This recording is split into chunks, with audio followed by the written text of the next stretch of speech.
여러분, 질문 하나 드릴게요. 태양계에서 두 번째로 큰 천체가 뭔지 아세요? 태양이 제일 크니까 그 다음은 목성이잖아요. 근데 틀렸습니다. 정답은 목성의 위성 하나입니다.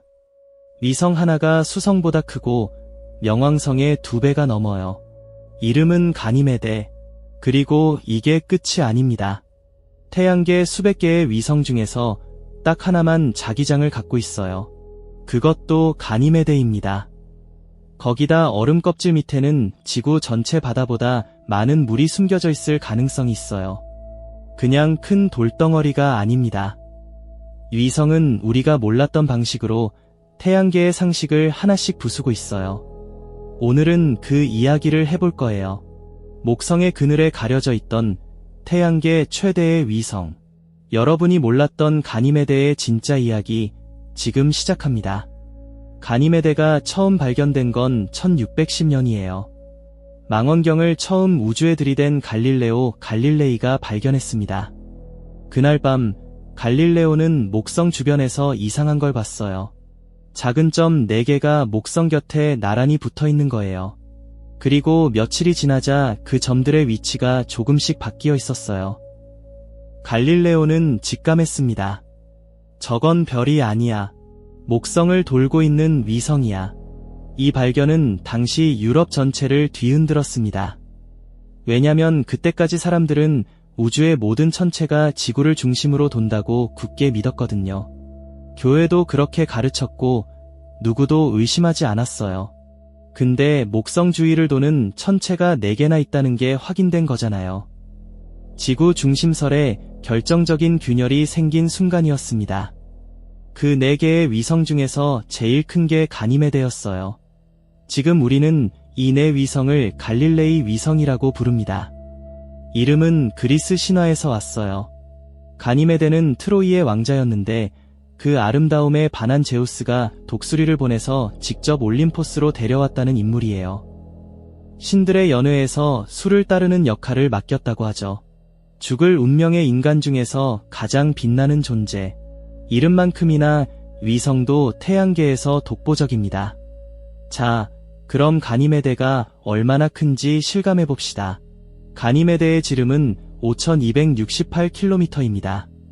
수성의 지름이 4879km니까 수성보다 약 400km 더 커요.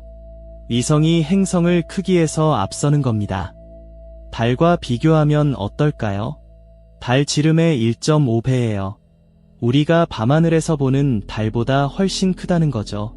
하지만 질량은 수성의 절반 수준이에요. 크기는 크지만 내부가 가벼운 얼음으로 가득 차 있어서 그렇습니다. 만약 가니메데가 목성 대신 태양을 돌았다면 과학자들은 이걸 위성이 아닌 행성으로 분류했을 거예요. 기준을 충분히 만족하거든요. 목성 곁에 있었기 때문에 위성이 된 것뿐입니다. 가니메데는 목성으로부터 약 107만 킬로미터 떨어진 거리에서 약 7일에 한 번씩 목성을 돕니다. 달이 지구를 약 27일에 한 번 도는 것과 비교하면 훨씬 빠르죠. 그리고 달처럼 조석 고정 상태예요. 공전 주기와 자전 주기가 딱 맞아서 항상 같은 면만 목성을 향하고 있습니다. 흥미로운 사실이 하나 더 있어요. 가니메데는 목성의 다른 위성 이오, 유로파와 아주 특별한 리듬을 유지하고 있습니다. 이오가 목성을 4바퀴 도는 동안 유로파는 2바퀴, 가니메데는 딱 1바퀴를 돌아요. 4, 2, 1의 궤도 공명이에요.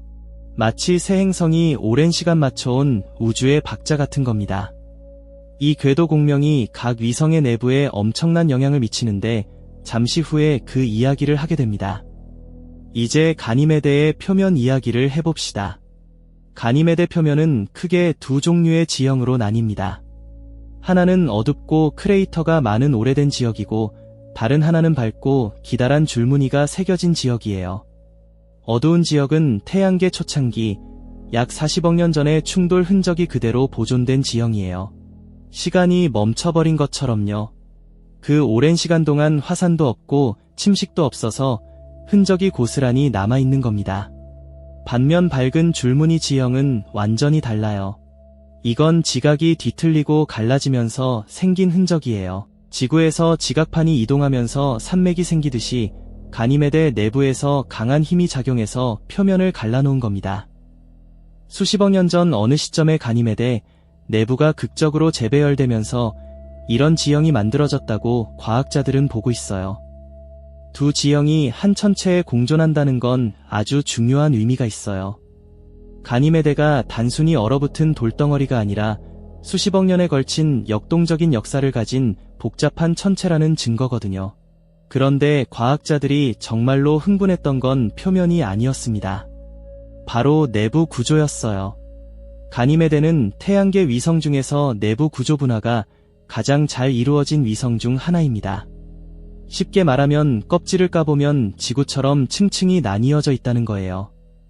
가장 안쪽에는 철과 철황화물로 이루어진 금속 핵이 있습니다. 그 위에는 규산염 암석으로 된 멘틀, 그리고 그 위에 두꺼운 얼음층이 있어요. 이 구조가 왜 중요하냐면 금속 핵이 있다는 것이 가니메데가 자체적인 자기장을 가질 수 있는 조건이 된다는 거거든요. 그리고 실제로 가니메데는 자기장을 가지고 있습니다. 태양계 모든 위성 중에서 유일하게요. 1996년 목성 탐사선 갈릴레오호가 가니메데 근처를 지나면서 이걸 처음 확인했을 때 과학자들은 말 그대로 충격을 받았어요. 위성이 자기장을 갖는다는 건 당시 거의 상상도 못했던 일이었거든요. 지구의 자기장이 왜 중요한지 아시죠? 태양에서는 초속 수백 킬로미터로 고에너지 입자들이 쏟아집니다. 태양풍이에요. 이 태양풍이 대기를 직접 때리면 대기가 서서히 깎여나가요. 화성이 바로 그 케이스예요. 화성도 과거에는 두꺼운 대기와 바다가 있었지만 자기장을 잃은 뒤 태양풍의 대기가 날아가 버렸습니다. 지금의 황량한 화성이 된 거예요. 가니메데는 달라요. 자기장이 있어서 가니메데만의 작은 자기권이 형성돼 있습니다. 그리고 이 자기권이 목성의 거대한 자기장과 만나면서 아주 특별한 현상을 만들어냅니다. 2015년 허블 우주망원경이 가니메데의 극지방에서 자외선 오로라를 포착했어요. 목성의 강력한 자기장과 가니메데의 자기장이 충돌하면서 오로라가 생긴 거예요. 위성에서 오로라가 뜬다는 게 얼마나 대단한 건지 아시죠? 지구에서도 오로라를 보려면 핀란드나 아이슬란드까지 날아가야 하잖아요. 근데 목성의 위성에서 오로라가 일렁이고 있는 겁니다. 근데 과학자들이 이 오로라를 분석하다가 아주 이상한 걸 발견했어요. 오로라가 예측값보다 훨씬 덜 흔들리는 거예요. 원래 목성의 자기장이 주기적으로 변동하면 그 영향을 받아 가니메데의 오로라도 함께 크게 흔들려야 해요. 10도 이상 움직여야 하는데 실제로는 2도밖에 흔들리지 않았습니다. 뭔가가 그 흔들림을 억제하고 있다는 뜻이에요. 과학자들이 온갖 시뮬레이션을 돌려봤더니 딱 하나의 설명이 맞아 떨어졌어요. 가니메데 내부에 방대한 양의 소금물 바다가 있을 경우 그 바다가 전자기적 완충제 역할을 하면서 자기장 변동을 흡수한다는 거예요. 즉, 오로라가 덜 흔들리는 이유가 바로 지하에 바다가 있기 때문이라는 겁니다. 이 발견은 단순한 흥미거리가 아니에요. 가니메데 내부 바다의 깊이는 약 800km로 추정됩니다. 지구에서 가장 깊은 마리아나 해구가 11km라는 걸 생각해보세요. 지구 전체 바다의 평균 깊이가 3.7km예요. 가니메데의 바다는 그 200배가 넘는 깊이입니다. 그리고 그 바다에 들어있는 물의 총량은 지구 전체 바다보다 많을 것으로 추정돼요. 얼음층 아래 약 150km 지점에 완전히 액체 상태로 지구보다 많은 물이 존재하고 있을 가능성이 있다는 겁니다. 그 바다는 한 층이 아니에요. 최신 연구에 따르면 얼음층과 바다층이 여러 겹으로 교차하는 복층 구조일 가능성이 크다고 해요. 마치 크레이프 케이크처럼 얼음과 물이 번갈아 쌓여 있는 구조요. 자, 그럼 이제 가장 중요한 질문으로 넘어가 봅시다. 그 깊은 곳에 생명이 있을 수 있을까요? 생명이 존재하려면 세 가지가 필요합니다. 액체 상태의 물, 에너지원, 그리고 유기 화학물질이에요. 가니메데의 지하 바다에는 물이 있습니다. 이건 이미 확인됐어요. 에너지는 어떨까요? 햇빛은 두꺼운 얼음층을 뚫고 들어갈 수 없으니 광합성은 불가능해요. 하지만 조성력이라는 대안이 있습니다. 목성과 다른 갈릴레이 위성들이 가니메데를 잡아당기는 중력의 변화가 내부의 마찰열을 만들어내요. 이게 에너지원이 될 수 있어요. 그리고 2023년 제임스 웹 우주망원경이 가니메데 표면에서 과산화수소를 발견했습니다.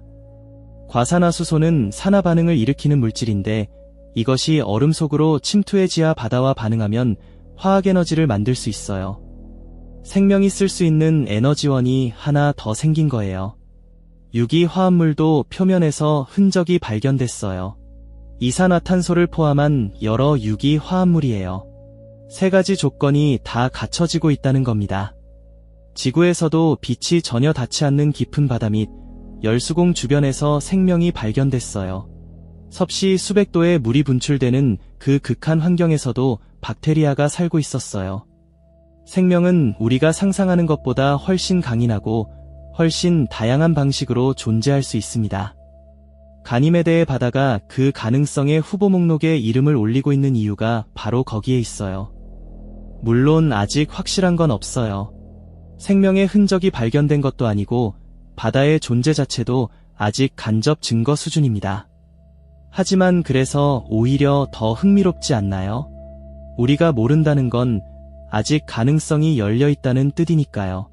그리고 지금 그 가능성을 확인하러 가고 있는 탐사선이 있습니다.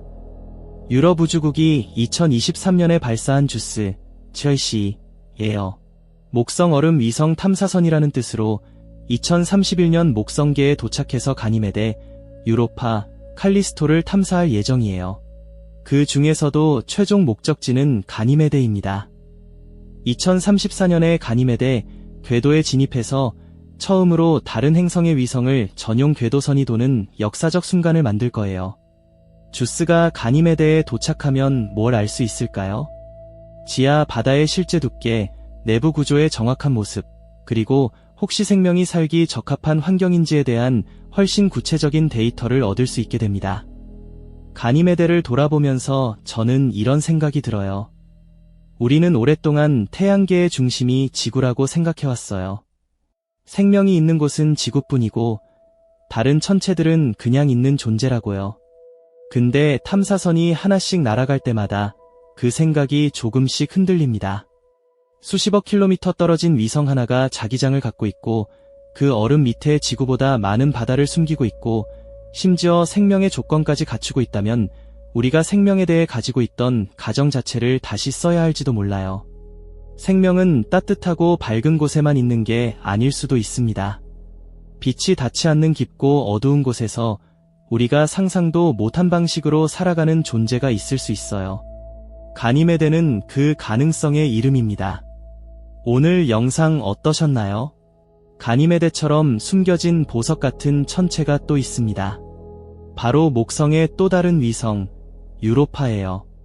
유로파는 가니메데보다 훨씬 얼음이 얇아서 지하 바다와 표면의 거리가 훨씬 가깝습니다. 그리고 그 바다에서 물기둥이 우주 공간으로 치솟는 게 포착됐어요. 생명 탐사 1순위 후보로 꼽히는 이유가 있어요. 다음 편에서 그 이야기를 해드릴게요. 놓치지 마세요.